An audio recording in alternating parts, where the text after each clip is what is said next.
Hello everyone, welcome back to another video. दोस्तों, आज का वीडियो हम लेकर आए हैं मोशन चैप्टर के ऊपर।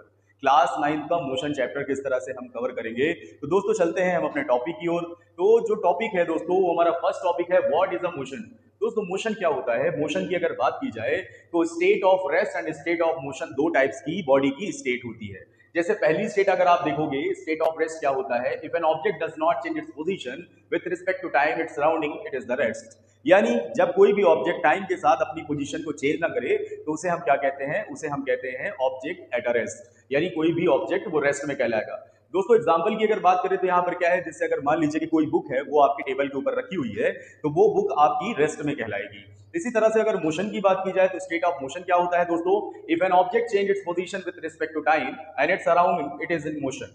यानी जब कोई भी ऑब्जेक्ट टाइम के साथ साथ क्या करे, अपनी पोजीशन को चेंज करता रहे, तो उसे हम क्या कहते हैं? उसे हम कहते हैं कि वो स्टेट ऑफ मोशन में है। जैसे अ रनिंग ऑफ बस, अ फ्लाइंग बर्ड, कोई भी चीज है जैसे मोशन कर रही है, ट्रेन चल रही है, या कोई भी ऑब्जेक्ट मूव कर रहा है आपके सामने, कोई बग है वो आपके आसपास मोशन कर रहा है, कोई बस है जो रोड पर मोशन कर रही है, तो बॉडी अगर टाइम के साथ साथ क्या होगी दोस्तों, अगर अपनी पोजीशन को चेंज कर रही होगी तो उसे हम क्या कहते हैं? उसे हम कहते हैं स्टेट ऑफ मोशन। इस केस देखो दोस्तों, यहाँ पर जैसे ये मूविंग ऑब्जेक्ट है, एक ट्रॉली है जो कि इस डायरेक्शन में चली जा रही है। ये जो पॉइंट है, इस पॉइंट को हम क्या कहते हैं दोस्तों? इस पॉइंट को हम कहते हैं रेफरेंस पॉइंट, यानी ओरिजिन कहते हैं। दोस्तों, किसी भी चीज की पोजीशन को मेजर करने के लिए आपको एक फिक्स पॉइंट की जरूरत पड़ती है, जिस फिक्स पॉइंट से आप किसी भी ऑब्जेक्ट की पोजीशन, उसकी डिस्टेंस, उसकी डिस्प्लेसमेंट को मेजर करते हो। ठीक है, अब आगे बढ़ते हैं। अगर हम इसके अगले टॉपिक की बात करें तो इसका जो नेक्स्ट टॉपिक होगा, वो नेक्स्ट टॉपिक क्या है? मोशन के बाद नेक्स्ट टॉपिक है हमारा फिजिकल क्वांटिटीज। फिजिकल क्वांटिटीज दोस्तों क्या होती है? देखो, फिजिकल क्वांटिटीज दो टाइप्स की होती है। एक क्वांटिटी होती है जिसे हम कहते हैं स्केलर, और एक क्वांटिटी होती है जिसे हम कहते हैं वेक्टर। स्केलर क्वांटिटीज क्या होती है दोस्तों? स्केलर क्वांटिटी वो होती है जिसमें सिर्फ और सिर्फ मैग्नीट्यूड होता है, यानी कोई नंबर वैल्यू होती है, कोई कांस्टेंट टर्म्स होता है, जैसे न्यूमेरिकल वैल्यू। कोई भी न्यूमेरिकल वैल्यू, जैसे मान लीजिए आपके पास x इज इक्वल्स टू 5 दे रखा हुआ है दोस्तों, ये क्या हुआ? स्केलर क्वांटिटी हुई। जैसे एग्जांपल देखिए, अगर डिस्टेंस ये हमारी स्केलर क्वांटिटी है, मास स्केलर क्वांटिटी है, स्पीड स्केलर क्वांटिटी है, टाइम भी स्केलर क्वांटिटी है। क्योंकि दोस्तों स्केलर क्वांटिटीज में डायरेक्शन की रिक्वायरमेंट नहीं होती है। और यही अगर हम बात करें वेक्टर क्वांटिटीज की, तो वेक्टर क्वांटिटीज क्या होता है? वेक्टर क्वांटिटीज वो क्वांटिटी होती है जिसके अंदर मैग्नीट्यूड तो होती है और साथ ही साथ डायरेक्शन भी होता है। जैसे उसमें अगर हम एग्जांपल की बात करें तो ये डिस्प्लेसमेंट, ये हमारा क्या है? वेक्टर क्वांटिटी है। वेलोसिटी वेक्टर क्वांटिटी है। एक्सेलरेशन वेक्टर क्वांटिटी है। फोर्स वेक्टर क्वांटिटी है। ऑब्वियसली जैसे हम आपको एक एग्जांपल दे रहे हैं कि कोई कार है वो 5 मीटर पर सेकंड की स्पीड से रोड पर मोशन कर रही है। अब अगर मैंने आपको एग्जांपल दिया कि a car is moving with a velocity 5 metre per second, या a car is moving with speed 5 metre per second, अब भी मैंने आपको क्या बताया कि सिर्फ 5 मीटर पर सेकंड की बात की, तो 5 मीटर पर सेकंड दोस्तों ये क्या होगी? स्पीड होगी, क्योंकि इसमें सिर्फ और सिर्फ न्यूमेरल वैल्यूज है, यानी न्यूमेरिकल वैल्यू, सिर्फ नंबर दिया है। अगर मैं बोलूं कि एक कार 5 मीटर पर सेकंड की स्पीड से नॉर्थ डायरेक्शन में जा रही है दोस्तों, तब उस कंडीशन में जैसे ही डायरेक्शन आ जाएगा तो उसे हम कहेंगे वेक्टर क्वांटिटीज। तो दोस्तों आई होप कि आपको फिजिकल क्वांटिटी के बारे में भी समझ में आ गया होगा। चलिए बात करते हैं नेक्स्ट टॉपिक की। तो नेक्स्ट टॉपिक दोस्तों है हमारा डिस्टेंस एंड डिस्प्लेसमेंट। बहुत इंटरेस्टिंग टॉपिक है और इसमें हमेशा बच्चों को कंफ्यूजन होती है, तो इस कंफ्यूजन को आपको क्लियर रखनी है। और अगर कोई भी आपको डाउट्स होता है तो आप कमेंट्स में मुझसे वो डाउट्स क्लियर कर सकते हैं। दोस्तों डिस्टेंस और डिस्प्लेसमेंट क्या होता है? डिस्टेंस दोस्तों होती है द एक्चुअल पाथ लेंथ, यानी जिस कोई भी ऑब्जेक्ट अपनी एक्चुअल पाथ लेंथ से अगर अपनी पोजीशन को चेंज कर रहा है तो उसे हम कहते हैं distance. The actual path length covered by the moving object during the journey, during the motion is called the distance. It can never be negative और जीरो, यानी डिस्टेंस कभी भी नेगेटिव नहीं होती और डिस्टेंस कभी भी जीरो नहीं होती है, और पाथ डिपेंडेंट होता है इसका। अगर डिस्प्लेसमेंट की बात करें दोस्तों, तो डिस्प्लेसमेंट होता है, displacement is the shorted length which values is depends upon this position. यानी उसकी इनिशियल पोजीशन क्या थी बॉडी की और फाइनल पोजीशन क्या थी। इनिशियल पोजीशन देखना है और फाइनल पोजीशन देखना है, वो क्या होती है दोस्तों? वो होती है डिस्प्लेसमेंट। डिस्प्लेसमेंट पॉजिटिव भी हो सकती है, नेगेटिव भी हो सकती है और जीरो भी हो सकती है, और ये क्या होती है? एंड पॉइंट्स पर डिपेंड्स ओनली एंड पॉइंट पर डिपेंड करती है। जैसे दोस्तों यहाँ पर एक एग्जांपल देखते हैं, ये हमारा घर है और ये हमारा स्कूल है। अगर हम यहाँ की बात करें तो ये एक्चुअल पाथ है और एक रास्ता ये आपको दिख रहा है जो कि जिगजैग फॉर्म में है। दोस्तों अगर कोई बॉडी यहां से इस रास्ते को कवर करते हुए अपने स्कूल पर पहुंचती है तो हम इसको क्या कहेंगे, इसको हम कहेंगे डिस्टेंस कहेंगे। क्या कहेंगे दोस्तों? डिस्टेंस कहेंगे। और अगर हम इसके डिस्प्लेसमेंट की बात करें तो आप क्या करोगे, ऑब्जेक्ट की या किसी भी बॉडी की आप पहले इनिशियल पोजीशन चेक करोगे और फाइनल पोजीशन चेक करोगे। दोस्तों ये वाला जो रास्ता है ये 12 किलोमीटर का है और ये जो रेड वाली लाइन से जो डिस्टेंस मेजर की गई है ये 7 किलोमीटर की है।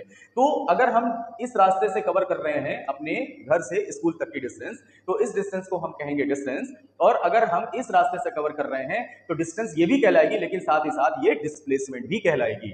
बच्चों डिस्प्लेसमेंट जो होती है, डिस्प्लेसमेंट होती है शॉर्टेड स्ट्रेट लाइन पाथ, यानी शॉर्टेड स्ट्रेट लाइन। जैसे ये रास्ता जो है ये थोड़ा सा लंबा है लेकिन अगर इस वाले रास्ते की बात की जाए तो यहाँ पर सबसे शॉर्टेड लेंथ कौन सी कहला रही है, वो रेड वाली कहला रही है, यानी 7 किलोमीटर की। तो यहाँ पर दोस्तों 12 किलोमीटर की है और डिस्प्लेसमेंट कितना है दोस्तों, डिस्प्लेसमेंट है हमारे पास 7 किलोमीटर की। तो नेक्स्ट टॉपिक की बात करते हैं। नेक्स्ट टॉपिक क्या है दोस्तों हमारा, difference table. Distance versus displacement का डिफरेंस हमें चेक करना है। देखो दोस्तों डिफरेंस को रिप्रेजेंट करने के कुछ ना कुछ फैक्टर्स होते हैं, जिसके अंदर पहला फैक्टर्स हम देख रहे हैं बाया डेफिनेशन, यानी इसकी डेफिनेशंस के अकॉर्डिंग आप डिस्टेंस और डिस्प्लेसमेंट को किस तरह से आप डिफरेंस करोगे। तो डेफिनेशन की अगर बात की जाए तो डेफिनेशन क्या है बच्चों, distance is the path length travelled by the object, displacement is the shortest distance between the initial and the final points. यानी डेफिनेशन क्या है इसकी, जो पाथ लेंथ होती है वो डिस्टेंस कहलाती है और डिस्प्लेसमेंट क्या कहलाती है, शॉर्टेड लेंथ कहलाती है।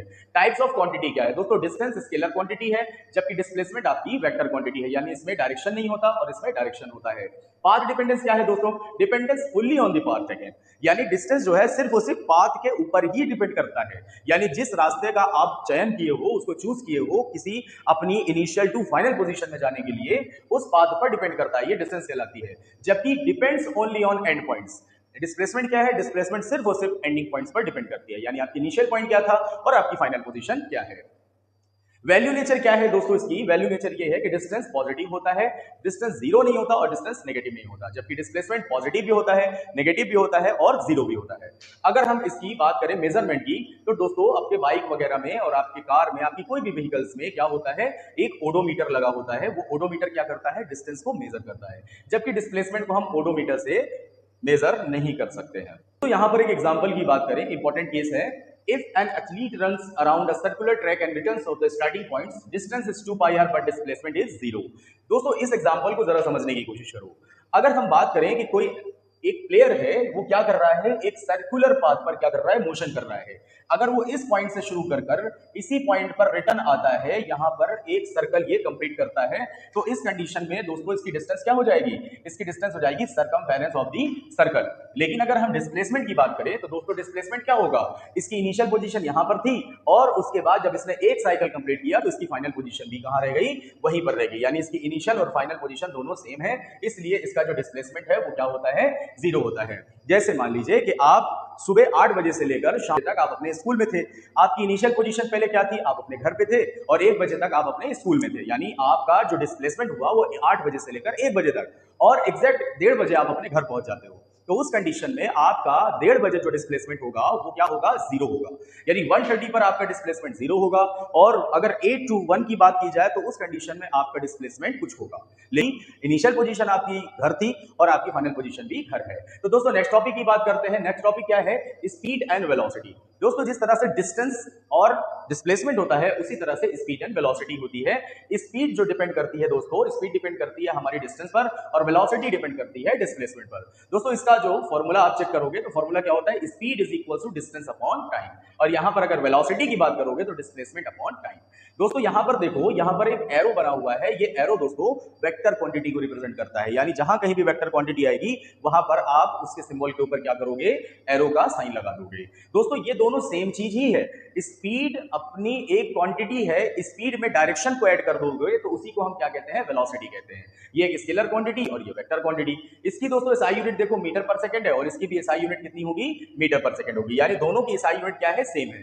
अगर दोनों की एसआई यूनिट सेम है तो दोनों का ऐसा कौन सा फैक्टर है जो चेंज कर रहा है, दोनों को फैक्टर जो चेंज कर रहा है दोस्तों उसे हम कहते हैं डायरेक्शन, यानी स्पीड में डायरेक्शन नहीं होगा और वेलोसिटी के अंदर डायरेक्शन होगा।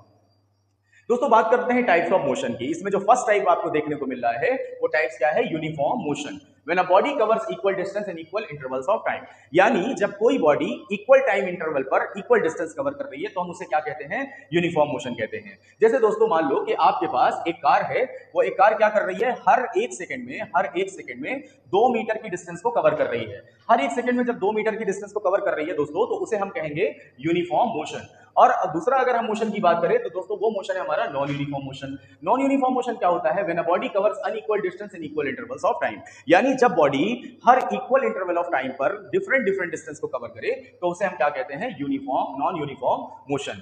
तो दोस्तों ये हो गया uniform and non uniform motion. Acceleration क्या होता है, आप देखो, आप जिस भी व्हीकल को आप यूज करते हो तो वहां पर एक्सेलरेटर होता है। जैसे बाइक के अंदर राइट हैंड में और स्कूटी के अंदर राइट हैंड में एक्सेलरेटर होता है, जिसको आप एक्सेलरेट करते हो, जिससे बॉडी की वेलोसिटी चेंज हो जाती है।